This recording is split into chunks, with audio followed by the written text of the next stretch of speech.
First of all, I have to say I originally am from Trinidad and Tobago, the land of Calypso and Limbo. But coming here to America that's when I read the book Country Living, and it literally opened my eyes. And being my background, my grandparents do farming. I did agriculture in high school. I did a little, so it's in my blood. But I wasn't doing farming here. I was a housing inspector working and stuff.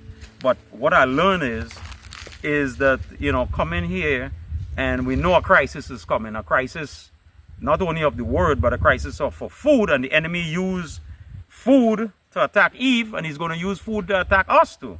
It's been said before that civilization is 9 meals away from anarchy. Nothing brings out the primal beast more than the deprivation of our basic human needs. When people become hungry, they lose their capacity to reason. When a person goes without food for an extended period of time, the finer workings of their cerebral cortex, that part of our brain which allowed us to build civilization, becomes greatly diminished, and our lower, more animalistic brain gets into the driver's seat and takes control. When people are deprived of food, ethics and morality goes out the window. And unlike many impoverished and underdeveloped countries, in the Western world the standard for nutrient consumption is very high. This will only deepen the sense of entitlement to a good meal when times get tough. Once faced with this foreign sense of hunger that many in our society have never experienced, many people will go into panic mode. When it came down to one family's survival over another, the true selfish nature of human beings will manifest. People who've never had to starve will be accelerated into ravenous mobs of entitled misfits, tearing each other apart for the last morsels of food. And when the food is gone, many will turn on each other. And so my motto is Proverbs 24:27 says, "Do thy work without, make it fit for thyself in the field, and afterwards build thine house." Now that has been proven a blessing and dividends for me because, I'm not into, well, first of all, I don't have the money, but to me it's futile building a nice structure and you don't have a garden or you don't have nothing to eat. Husbandman waited for the precious fruit of the vine. This is what I've been waiting. Look at fruit right behind you, a red one right behind there. On that tree right there, look underneath. Yeah. So these peppers in the making, you have to grow them in spring, early spring when it's cold, so you could get fruit. And if you notice, I pick ripe ones, green ones, because when you're shipping, you want to ship green so that by the time they get there, they're ripe and so forth. Because some people like the green ones. So peppers are very high in vitamin C. And then I know it has other nutritional value, but I don't know too much about it, except I know it brings people together. So to me, let's say you have 100,000. I believe you could put 20 grand into housing and the next 80 into sustaining yourself on your property. Growing food, storing food, setting up things to sustain you and to help people too. I mean, even if you have 100,000 and you were doing 20 for housing, you could still help somebody, and, go and help people and do things so that we could foster, what I call it, camaraderie. Because in the crisis that's coming, the system is going to be against you. So we got to help one another. And if we don't start doing it now, no way you're going to be doing it when the crisis comes. You know what I'm saying? Well, my name is Curtis Bellamy, and I am what you call country living. I don't want to say connoisseur, but country living, my passion on farming and being out here, out of the cities to grow your own food and grow what you eat what you grow, and also, do character development. That's my main reason for being out here. So I was telling you guys that this is, well, some of the leaves kind of messed up, but this is, I think the Latino people call it toro, but we in Trinidad call it dashin. And this actually, I got rotten wood from across the street and I planted here. So you see how big they are. They probably, I think they're about 4 feet tall. Yeah. And I don't know, I might start eating the leaves in these, but the leaves you eat actually the ones that curl. You see, like when they're just coming out, like right down here, those young ones, even though I've seen people eat the big ones too. So this plant is really a tropical plant, but it's good, it's nice crisis food because you can eat the leaves, you can eat the root, and it could overwinter, but it needs heat. You can't like leave it outside, and people say that I don't think you can leave it outside and it just grow because you might have to put straw on it because it gets cold here sometimes. So this is something here that I really like. And even on this vine here, you can see, I think that's what's the name of that flower again, man? I keep forgetting it. But we have passion fruit growing wild here, and morning glory. Yeah, that's morning glory. And that thing, my wife bought some seeds. I'm saying, why are you buying morning glory seeds? Look, the thing's growing wild here. I can't even control it. The birds, they propagate it around here, you know. So, and if you notice, you see how tall those weeds are. The reason for that is I had 2 loads of manure there. So those things get good soil. Because normally they might be like 3 feet. Those things are 12 feet tall. I never see them grow that big yet. But it's because of the soil. And that's one of the things when you're doing gardening, you got to start at the soil level. See, everybody buy plants and then they look into mix soil. The last thing you do is get the plants. You get the soil, you prepare the earth, like let's say a few years. Let's say like we cut the grass. And even this old fabric you see here, I would put it over the grass to kill it. I just moved it here. This is I did a job and I just put it to kill the grass if I don't have any fabric, what you call cover. And you put anything, cardboard, anything, and with cardboard it gets back in the soil. But we try to use the same, like okay, let's say this growing here and this taking nutrition here. If you take this and you burn it and stuff, you like literally taking nutrition that was in the ground and you're getting rid of it. But if you take this and you compost it and you put it back there, it's like you're making a mini cycle. That's how I like to do my farming. So part of me coming here and what the Lord have done for me is, you know, doing things step by step, and a lot of it was by prayer and fasting, and also God providentially leading me to make alliances with people who not Seventh-day Adventists, who helped me do all this work. And God is a mighty God, man. I really say you got to exercise faith.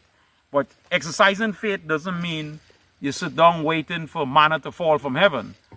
Exercising faith means you got to get up and get to. You got to do. You know, some people think, you know, when the crisis come, I'm just going to run to Brother Curtis and eat all Brother Curtis' food and do. Well, you know what? I want you to come now if you plan to come, because I got a lot of shovels, a lot of forks, and you know, come and work with people. Don't wait until you can't do better, until you're begging to come to people when you're doing country living. And that's a lot of us problem.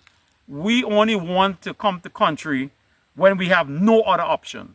You know, when God said to get out of the city, he didn't say to get out when you feel like. He said to get out. In fact, there are non-Adventist Christians who get in out of the city and they see the handwriting on the wall, and they don't know anything about providence. They don't know anything about Bible and spirit of prophecy, and they certainly don't know our message. But they're seeing that something's happening. Even COVID was a wake-up call for a lot of people.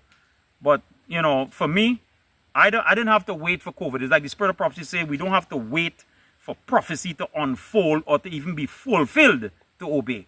You know, we obey when we get that call. And it has been a blessing for me because, you know, Sister White said the character is not built in a day. So I don't know if somebody think they can live in the city right up until the door is about to be closed on the ark, and then all of a sudden you come in the country and then your character develop. I don't know. Maybe it's something I'm missing, but I don't think that's possible. But people try to fool themselves to do that. So I take my chances out here with the bats and the moles and the snakes and possum and raccoon and everything else. So, you know, because if you even look at Washington, D.C. right now, or any major city, it's like a war zone, and America is getting progressively worse. So I don't fight country living when I talk to Adventist people, because we, of all people, supposed to know that the first prophecy, the first written record of country living was, I think, in 1867. If you look at the quotes in the book Country Living, which is an excerpt, which is a compilation, is 1867, and that's 100 and what? 1860. Well, I don't know. Whatever the figure is, you do the math. To now, and you know, God is patiently waiting for us to get it right. But this is the last act to build. They ain't got no more after this, because you know it's not like the flood. You know, the world was repopulated, or even when Jerusalem was destroyed, because Spirit of prophecy say the destruction of Jerusalem, the destruction of Sodom and Gomorrah, and the flood is three types of the Lord coming. And if you put all of them together, you would see they all had to do with making a preparation and doing it by faith.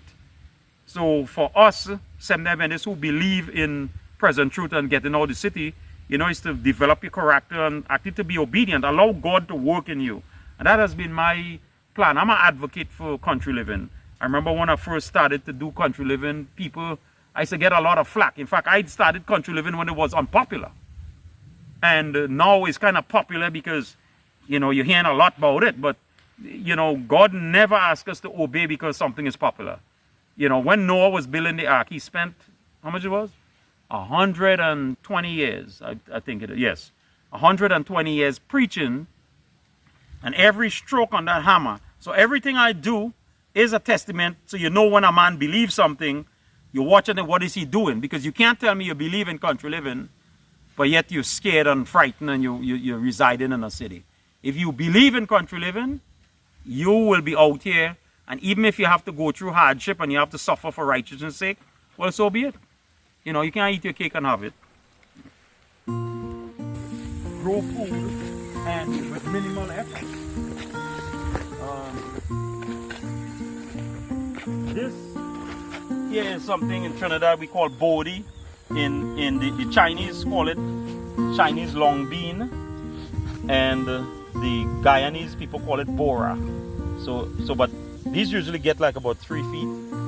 So if you come on this side, I'll show you some. So I didn't make the machan, what the Indian people call it, properly. I just put some bamboo and I put this fence up. But normally it's tall and you have it so that they can flow. So what it does, it makes the bean and then it drops. But this is very nice, easy to cook. If you plant this, then you could never be out of food, man. See, if you notice, I have onion, garlic, peppers. I have some oregano too. I have tomatoes. I have these beans. I have pumpkins, sweet potato, Irish potato. If you just stick to a certain amount of thing, even though this is a lot of food, a lot of work, you can grow food, but you can't try to grow everything. Asparagus. Not saying nothing wrong with that, but you can't grow everything. If you grow everything, you will end up with nothing. So you grow a few things and you're good to go. That works for me.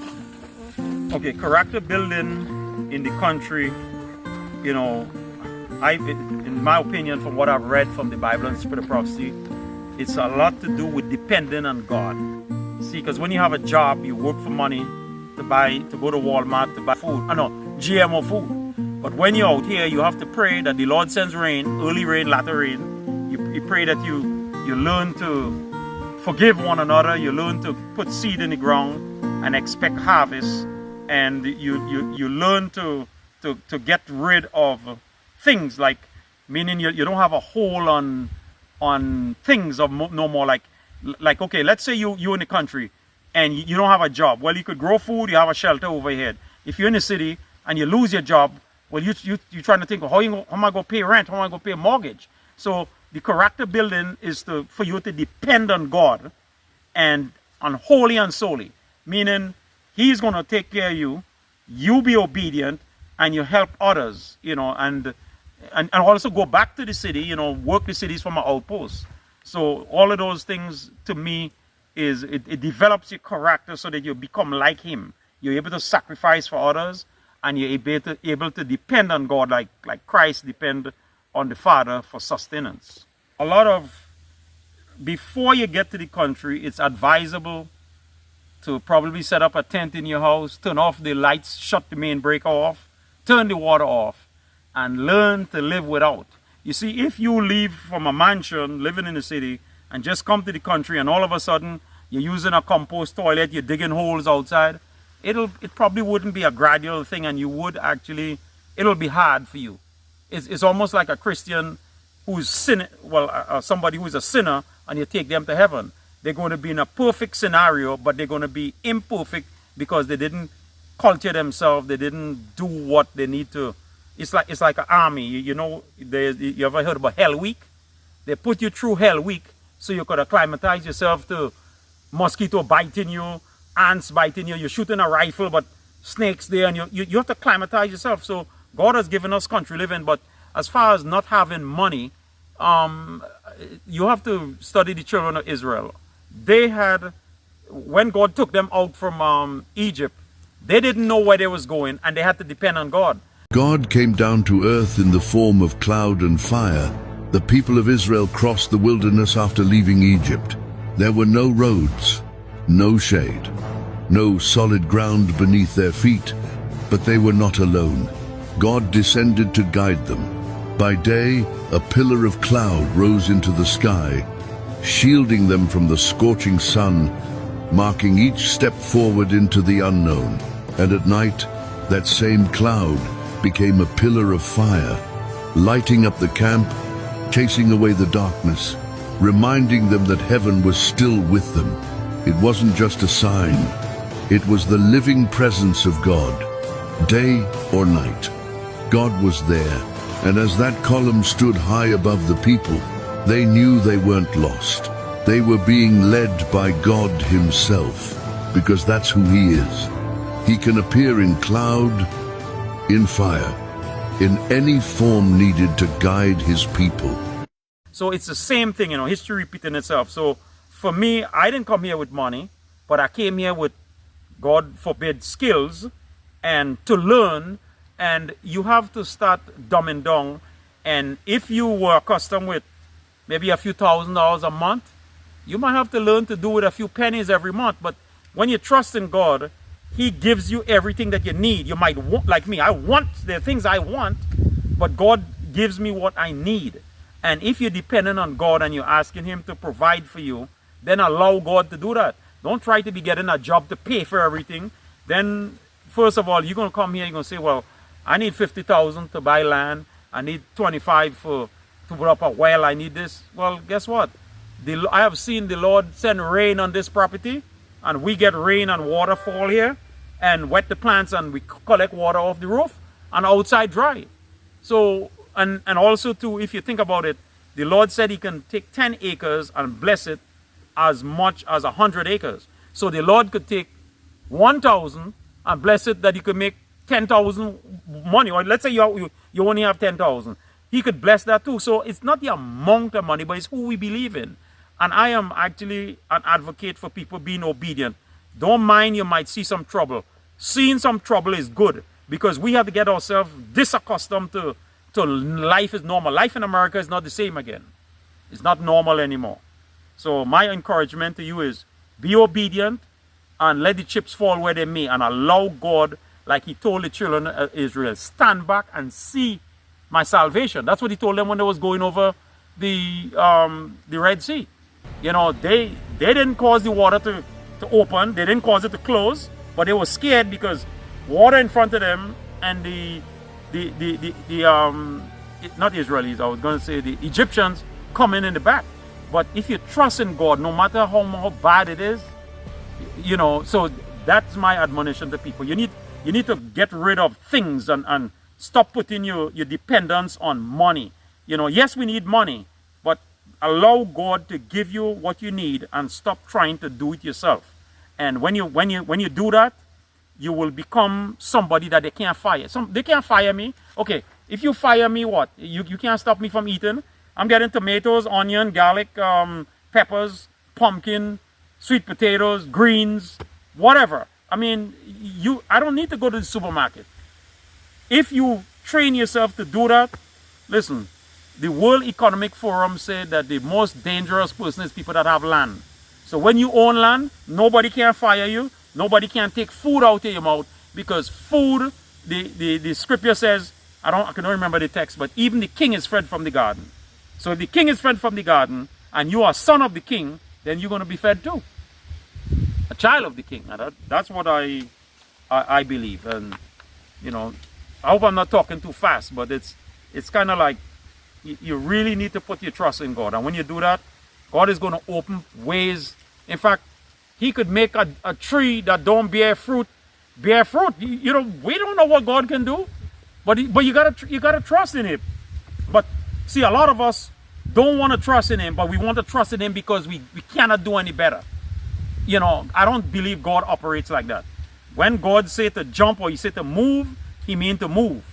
But you see, the thing is, you move now and you sell your house now. You don't say, well, I'm going to hold on to it in the end. There's a story of they had a what do you call, they was having a bombing in Dresden. I think it was Dresden or in somewhere in Germany or one of these places.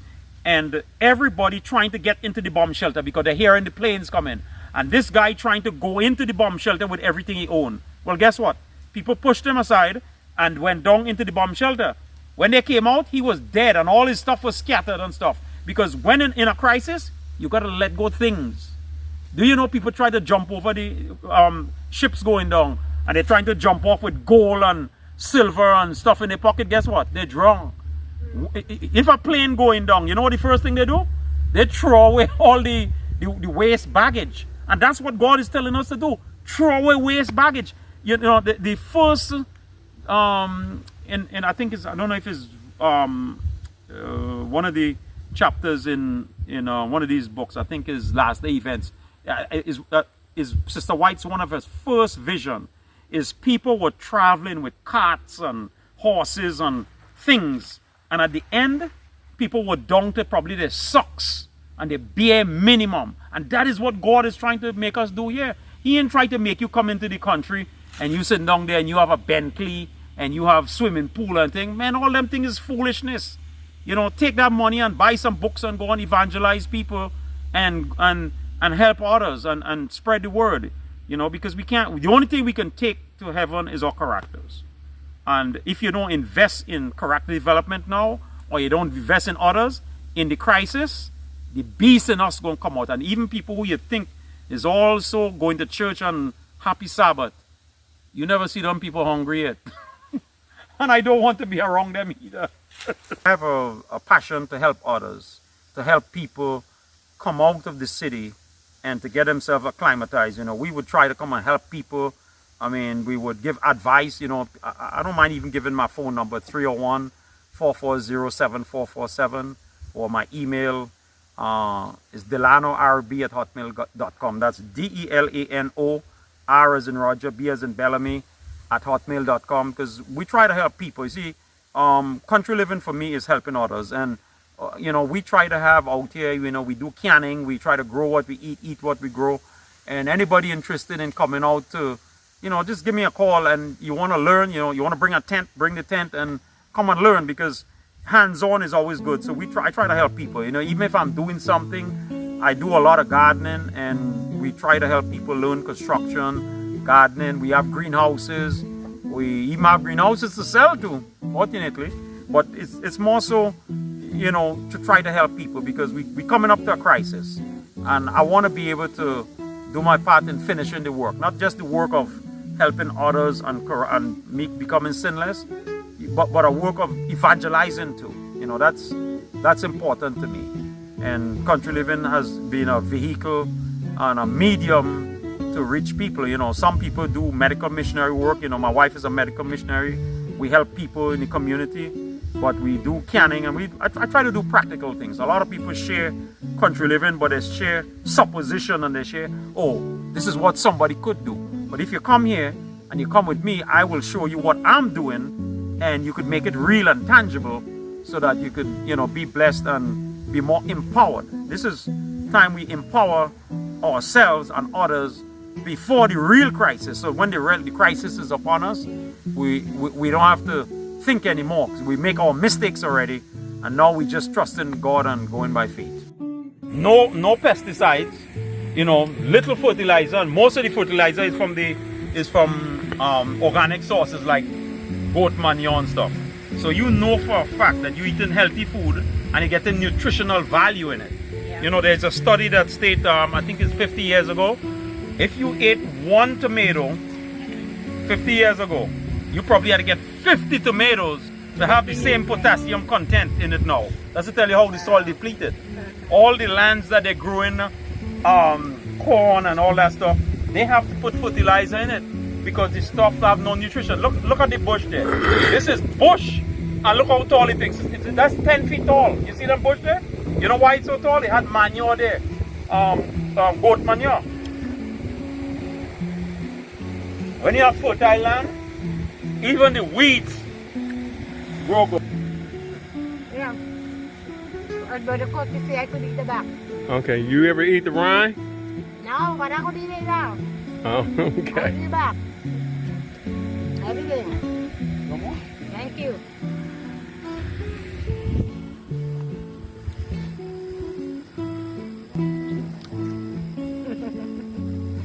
Yeah, I'm gonna close with a word of prayer. So I'll get off of this machine. I was thinking, how could I want to kneel on it, but it's good to.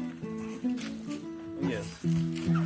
Heavenly Father, Lord, we thank you for the opportunity to share and to even talk about country living and character development, growing food, gardening. All of these things are blessing. But most of all, we ask that we could become sinless as we endeavor to become more like you, that was sinless and that could not be provoked.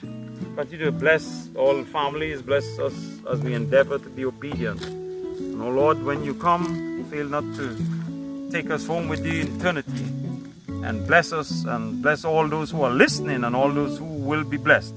This we ask in Jesus' name. Amen. Jesus is Peace out, coming, country living oh junkies. yes, he's coming soon. So get your house in order so he can visit you. Jesus is coming, oh yes, he's coming soon. Jesus is coming, oh yes, he's coming soon. Jesus is coming, oh yes, he's coming soon.